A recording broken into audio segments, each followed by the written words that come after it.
believe we live in one of the most crucial hours of the church. We need to see every single person fulfill their destiny. And it is time that the church start to realize that the earth is watching and waiting for what only we can bring.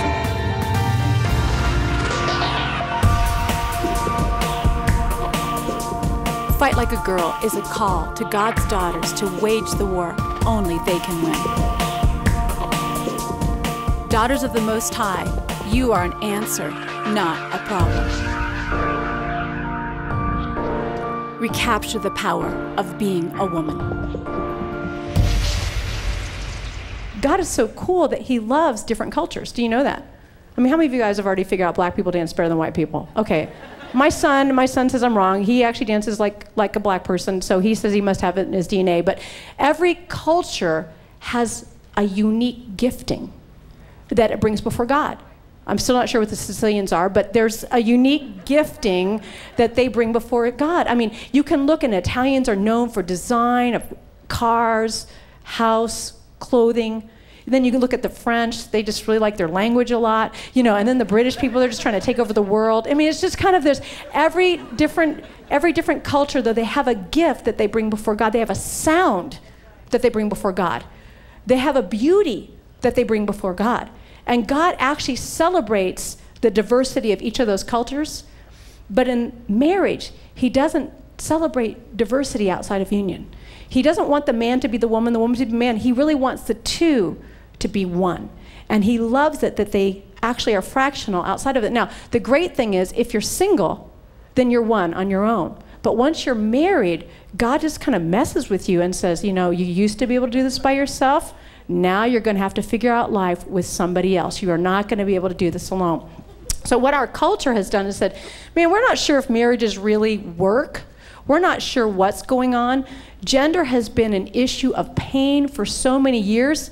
Let's just do away with it. Let's just forget about it. Let's just get the men to be more feminine. Let's get the women to be more masculine. And we'll just kind of meet in the middle, and we'll all just be happy. We'll just kind of have this homogeneous, androgynous mix of the male, female, woman, man, she thing, you know. I mean, and they just said, you know, let's try to resolve these issues. But you know what? That's never going to bring us wholeness. And it's never going to bring us healing. And even though the theory of minimizing the difference might have had a good motivation behind it, we're never going to find our answer in a hybrid. We're going to find it actually by recovering what we've lost. We're going to find it back with women being women and men being men. When I was growing up in Indiana, I lived in a house, and across the street there was a park, those merry-go-rounds. Do you remember those merry-go-rounds? Okay, and what we'd have to do, if you had like 3 people, you'd like position yourself equally around the merry-go-round, and then you'd grab a hold of the merry-go-round, and then you just run with all your might. And you ran and ran and ran until you felt like, you know, you thought you were like on a spaceship. You thought those things were so fast. They probably were really slow, but I thought they were fast. And then what we'd do is, you know, we'd all say, now, and we'd jump on all at the same time. Because if you didn't all jump up on, you know, at the same time, somebody slowed the merry-go-round, and you had to start all over again. So we'd get on the merry-go-round, and then we'd climb to the center. And if you'd get into the center, you could all sit back to back, and you just watched your world spin around. And it was amazing. And you'd think, what will be my last view? What will be the last thing? You'd guess, okay, I'm going to be facing my house. No, I changed my mind. I'm going to be facing my friend's house, you know. And you were just there. And in the center was where you felt the least pull. In the center, you felt the least nauseous. In the center, you could stay there the whole time without feeling seasick. But you know what? Our culture has no center anymore. I want to talk to you about something that I thought I would never, ever have to say. Men are not women. Women are not men. Webster defines the term male as a person with an X and a Y chromosome. And that pair is actually what every nucleus of every cell in the body groups around. So your core is your gender. It's in your DNA. A female is what? XX. I had to write it down because I would get confused sometimes. I would be like, is she double Y or is she XX? So female is XX. So man is XY and the woman is XX, which is so amazing that science proves what God says, right? I mean, God said that the woman was from the man, right? So the man has XX Y, and the woman has XX. God said, I really like this X thing. I'm just not seeing enough of it in Adam. I'm just going to have to pull it out, and I'm going to have to double it. And so he takes it in the woman, and he just says, this is really a good thing. I shouldn't have hid it, and I'm just going to bring it out. And so the woman has the XX. Now, men are from what? What did God make the man from? Dirt. He made him from the dirt. I mean, men are from the dirt, and they're for the dirt. They love dirt. You know, I mean, I have an 11-year-old that you don't know what I have to go through just to get him to bathe. I mean, we have to smell the underarms. We have to smell the hair. Are you sure I have to bathe? I mean, girls will usually bathe. You know, they want to be clean because women aren't from the dirt. They're from the man. And they're from the refined dirt.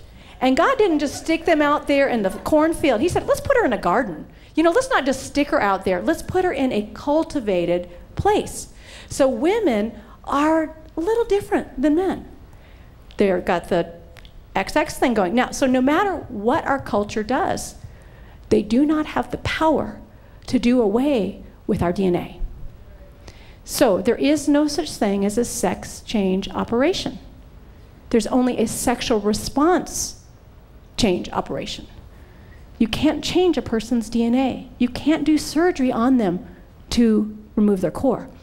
But what you can do is if you mess with their core, you mess with their life. If you mess with the most foundational thing in a person's life, you mess with everything. And so that is what Satan is after. He is after our core. Now, the differences in the human sexes was never about weakness. It was a dynamic of strength in both the man and the woman, okay? So diversity is not for bad, it is for good, all right? And the genesis of life, this was understood. It was God who said, hey, you know what? Adam is like amazing, he's perfect, he's named everything, but it is not good for him to be alone.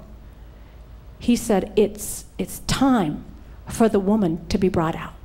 She is not to be hidden within the man anymore. I must bring her out so I can hear her voice. I must bring her out so Adam can see her face. It is time for the woman to have expression. That is what God said in the garden. If it would have been better for the woman to be processed through the man, God would have left her in the man. Because, you know, you don't usually disagree with yourself. It's a whole lot easier just to be by yourself to get along, isn't it? But so God said, you know what, we need both voices. It's not good. I don't want her hidden anymore. I'm going to take her out. But we're kind of in the world, either we've got women trying to be the man, trying to be Adam, or the church has said, women, let's just only process you through the men. And then you don't ever really hear the woman. You only hear the man interpretation of the woman, which is what Adam had in the garden. He had a longing, but he didn't have any expression. So God shows Adam Eve, and he said, this is everything I lacked. This is everything that I needed. They supplied power to each other. The one Adam became two Adam and Eve so that they would become one again in their seed. And that's the way God does things. He separates so he can bring together so that he can pass on life. Likewise, today women are the reflective complement of men in every realm of life. Women have the power to elevate every aspect that they touch. This is the truth of single women. This is truth divorced, married, whatever. Did the singleness of Mother Teresa keep her from elevating life? Absolutely not. Every life she came in contact with, even people that just like touched her, they're like, my life will never be the same. I mean, she was a single woman. She just reached out and said, I am a woman, and my gift is to connect people with life.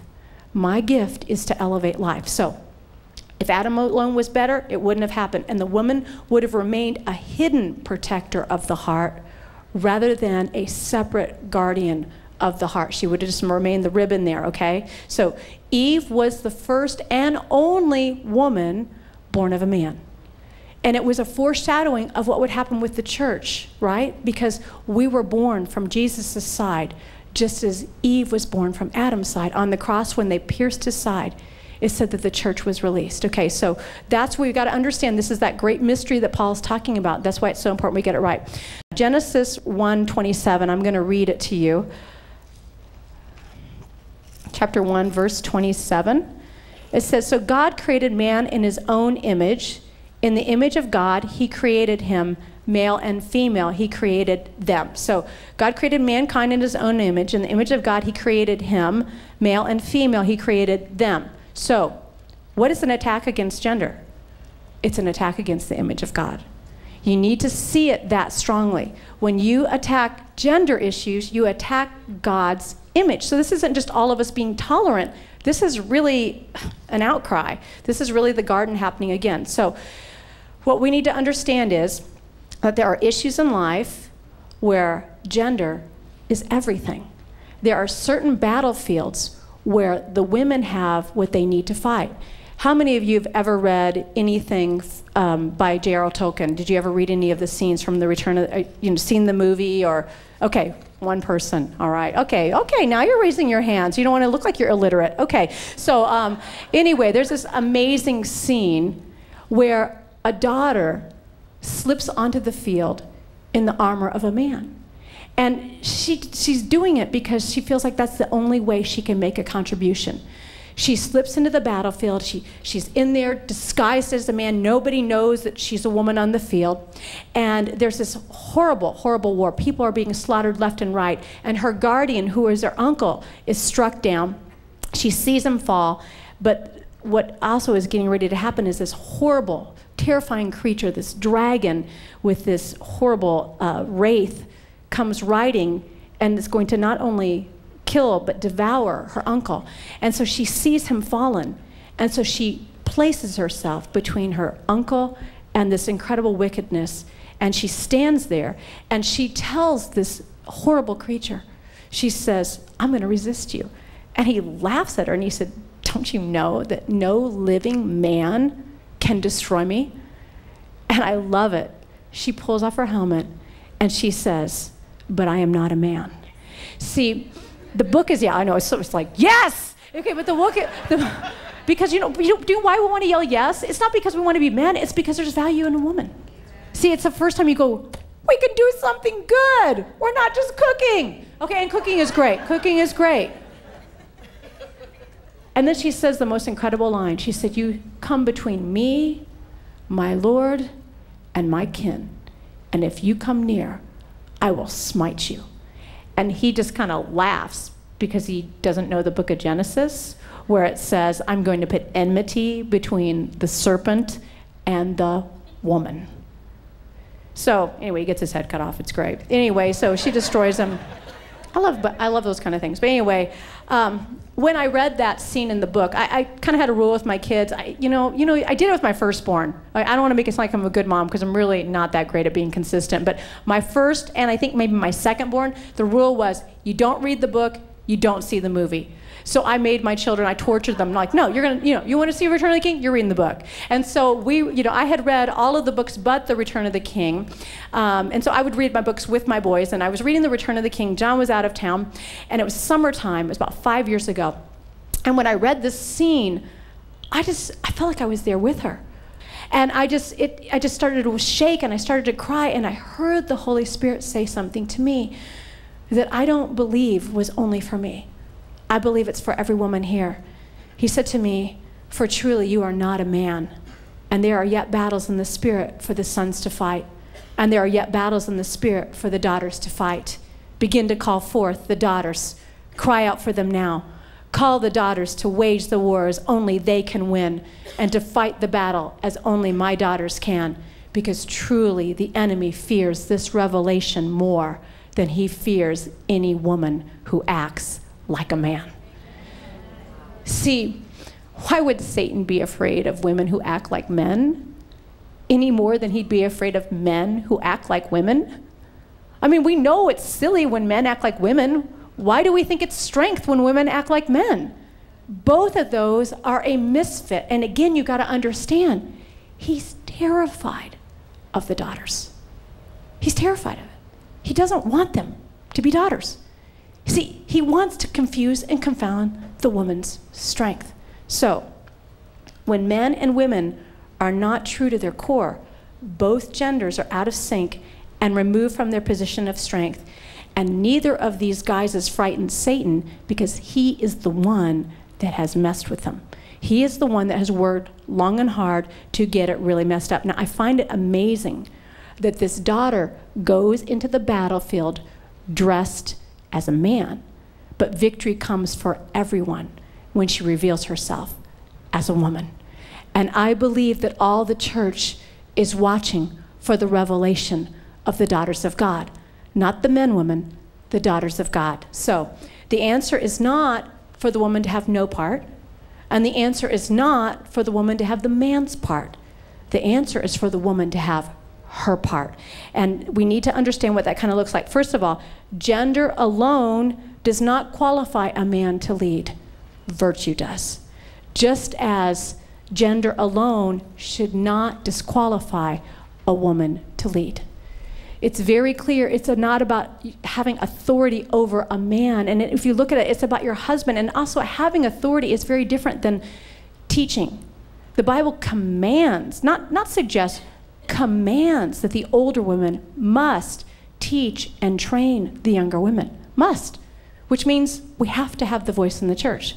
You can't be a dad and tell how to be a mother, and you can't be a mother and say how to be a father. I've tried it. I've tried to read the men's books out loud to my husband on trips. Let me tell you how to be a man. Let me tell you how to be a father. No, it doesn't work. It's got to be in their heart. I've got to be the best woman I can be and not worry about what John is. I mean, John is a great husband. I've got the best husband in the world. But anyway, he's perfect for me. So anyway, according to 1 Timothy, it is virtue that qualifies leaders, not gender, okay? So it's imperative that we fully realize that none of us, no matter how skilled we are in our unique area, are independent. The Bible makes it really clear that men and women are equal, but they are not independent of each other. They are interdependent. Also, men and women are equal, but they're not interchangeable. Try to put a man in labor. It is just not going to work. John would have nursed our kids for one day. One day. That would have been, he'd be like, this hurts. I'm not doing this again. No, men and women are not interchangeable. Try to put me in a wrestling match. That's bet against me because I'm not going to win. I mean, there's just, it's very different. And Paul was very careful when he compared and contrasted the interdependence with the function of the human body and how this whole symphony of each part brings strength to the whole. Okay, so in Ephesians 4:16, he says, from him, who is he talking about? From Jesus. From him, the whole body, joined and held together by every supporting ligament, grows and builds itself up in what? Love. Not in power, not in control, in love, as each part does its part. Each part's supposed to do its part. If each part does its part, the whole is built up in love. It does not say that the women are to do the men's part. It does not say that the men are to do the women's part. It is very clear that each of us have our own unique part, and for too long the women have been fighting the men's battles, and the men have been fighting the women's battles, and we need to change that. Now, in the internal conflict in the church, then the enemy is just kind of running wild outside there, okay? So there has been too much wounding in the house of God and not enough healing and building. There was a day that John and I were skiing, and I was racing him down a hill, and I fell, and I broke my arm and tore my rotator cuff and separated my shoulder. But of course, what I said was, I'm fine, I'm fine, I'm fine. You know, but I wasn't fine. And after about 2 weeks, I'm in the grocery store pushing the grocery cart, and my arm is like jerking, and I'm like ashamed. I'm like, stop it, stop jerking, just work. I don't have time for you not to work, just work. How many of you know that arm didn't work until I finally went to the doctor? I showed up, he was like, what are you, a hockey player or something? I went to the chiropractor, I was like, can you just shove my arm back in? It's just not working right. I taped 7 sessions, I traveled 2 speaking engagements, did a bunch of shows for Life Today. If you've ever seen me on Anger, my arm was like broken. It's like a broken arm. It's like an arm flopping around on the whole video. I was like, what was that? How could I have not known that arm was broken? My poor son Addison, he broke his wrist. I'm like, oh, you're fine. You got rotation. You're fine. I'm terrible. Took him in at 2 weeks too. They're like, we're going to give him 2 weeks credit, but his wrist was broken. So I get annoyed. If something's hurting, I'm like annoyed by it. I'm like, I don't have time for you to be hurting. Plus once you've had a child, childbirth, broken arm. I mean, there's just no compare. I mean, that's kind of like a hangnail. I mean, it just didn't feel like anything after the childbirth. So my arm did not get healed until I finally paid attention to it. And the doctor told me, because you've ignored this rotator cuff injury for so long, you've actually made it worse. When I asked the chiropractor to shove it in, he said, I'm not touching your arm. He said, I'm sending you to orthopedic. And they x-rayed and they're like, broken humerus. Then a couple months, no, actually 2 years later, I think it was, I have shoulder issues. 2 years later, I was carrying a rug in. Remember this, Jackie? I was carrying a rug in. You know, have you ever like rolled up a rug and you carry it and it's heavy? But then when you spread it out on the floor, it's not heavy anymore, is it? So you guys are smart. I forgot that. I had just carried it in and it was heavy, spread it out on the floor. A bunch of people were coming at my house for a baby shower, and I wanted to move it, so I bent down and I jerked the rug, and it gave me no resistance. I go flying back. I hit the metal door and do something to this shoulder. And I'd already gotten over this shoulder. I was like, oh, this is so annoying. But this one started hurting really bad, and it seemed like a magnet. Like people would come all the way across the room at the baby shower just to reach over and grab my shoulder. Thank you for having the baby shower. Good night. I was like, don't touch me. I had to go to the chiropractor at like midnight. I was like, this hurting so bad. And then I was annoyed still. I was like, this is so annoying. I'm annoyed that I'm in pain. I'm annoyed that it's bothering me. I'm just going to keep trying to use it. So I was traveling on the road, and even in praise services, I tried to just throw it up there. And it would just kind of go, and I was like, try to get a little higher and higher, and there's my bracelet, see? It just wasn't working. And so finally, one day I woke up, it was totally locked down. Frozen shoulder, boom, just down. I mean, I tried to lift it, it was like this. I was like, oh, I have a problem here. My arm won't move. I tried to move the bones, I tried to move the muscles. Those connectors were like, no, we're not doing anything. You're mean to your shoulders. We're on lockdown right now. You are not moving until you take us to the doctor. I made the mistake of taking John with me to the orthopedic, and they said, oh yeah, we see this quite frequently. We know exactly what's happened. It's called old lady shoulder.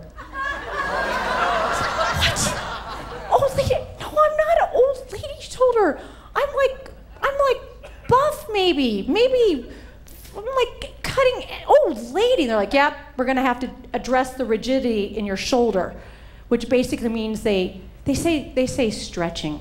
It's a lie. They're tearing things. Like the scar tissue had formed, and they like gave me a pulley, and I had to like pull on my arm to get it up there. And I remember they gave me a bunch of pain medication. They're like, before your first physical therapy appointment, you need to take this. I was like, I had 3 kids with no pain medication. I don't need to do anything. Okay, I was like, ah!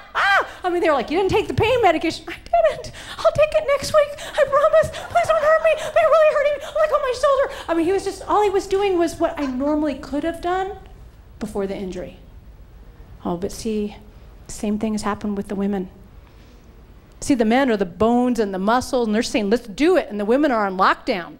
They're like, hey, we're hurting right now. Sorry, we're hurting. Sorry. You're going to have to pay attention to this injury if you want to have motion in the whole body. And that's really where we're at right now. We say, but I don't want to slow down. Slow down. Slow down long enough to get it right. It won't take a whole lot if we begin to speak truth, okay? So the weakness in the connective tissue caused a problem for my whole right arm. It was really annoying even with driving. Okay, so when it comes to women functioning in the body, we need to really address rigidity, okay? Now again, I'm not asking for women to start doing Sunday mornings. I'm just asking for women to have value, all right? So 2 Corinthians 3:6, it says, he has made us competent as ministers of a new covenant, not of the letter, but of the Spirit. For the letter kills, but the Spirit gives life. First, it's Christ who makes us competent as ministers of a new covenant. It's not male or female. It's Christ that makes us competent ministers, because we don't speak in our own strength, we speak in his. 1 Corinthians 12, and if the ear should say, because I am not an eye, I do not belong to the body, it would not for that reason cease to be part of the body. If the whole body were an eye, where would the sense of hearing be? If the whole body were an ear, where would the sense of smell be? But in fact, God has arranged the parts in the body, every one of them, just as he wanted them to be. I felt like God had made a mistake. I was like, God, in the body? I would be so much better functioning as a man. Any woman ever felt that way? I mean, I could just do so much more for you if I would just have been a man. But see, God's not confused. He said, no, you're a woman, and I'm going to teach you how to function as a woman. So let's kind of take some liberties with the scripture. It says, and if the woman should say, because I am not a man, I do not belong to the body, she would not for that reason cease to be part of the body. And if the whole body were male, where would the sense of feminine be? If the whole body were female, where would the masculine be? But in fact, God has arranged the parts in the body, every one of them, just as he wanted them to be. God is arranging men and women together. He is using the women to connect so that the men don't feel hindered anymore. We've got a lot of guys with lockdown shoulders, slipped disc, frozen knees. Guys don't have old lady shoulders. I think only women get that. But anyway, we need to say if the men are functioning in 90% of the roles in the body and the women are only in 10, then there's a problem. Women, we need to say, I'm happy that I'm a woman.